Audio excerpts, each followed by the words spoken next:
بسم اللہ الرحمن الرحیم۔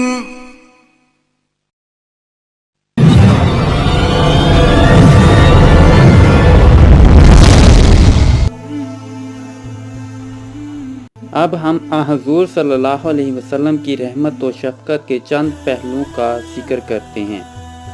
حضرت عائشہ صدیقہ رضی اللہ تعالیٰ عنہ بیان کرتی ہیں کہ آپ صلی اللہ علیہ وسلم نے کبھی اپنی ذات کے لیے کسی سے بدلہ نہیں لیا، بلکہ برائی کے مقابلے میں بھی دشمنوں کے لیے ہدایت کی دعا کی۔ چند مثالیں ملاحظہ ہوں۔ جب حضور صلی اللہ علیہ وسلم نے دعوت دین کا آغاز کیا تو قریش مکہ نے آپ صلی اللہ علیہ وسلم پر شدید مظالم ڈھائے اور آپ صلی اللہ علیہ وسلم کو ہر قسم کی اذیتیں دیں، لیکن رحمت دو عالم صلی اللہ علیہ وسلم نے نہ صرف دشمنان اسلام کے لیے بد دعا کرنے سے احتجاج کیا، بلکہ کمال رحمت سے بارگاہ الہی میں دعا کی، اے اللہ میری قوم کو ہدایت دے کیونکہ وہ نہیں جانتی۔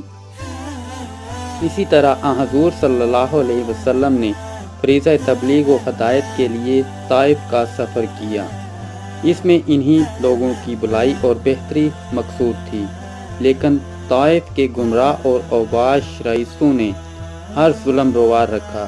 آپ صلی اللہ علیہ وسلم کو سنگ بازی کا ہدف بنایا، یہاں تک کہ پیشانی مبارک کا خون بہہ بہہ کر پاؤں مبارک تک پہنچ گیا۔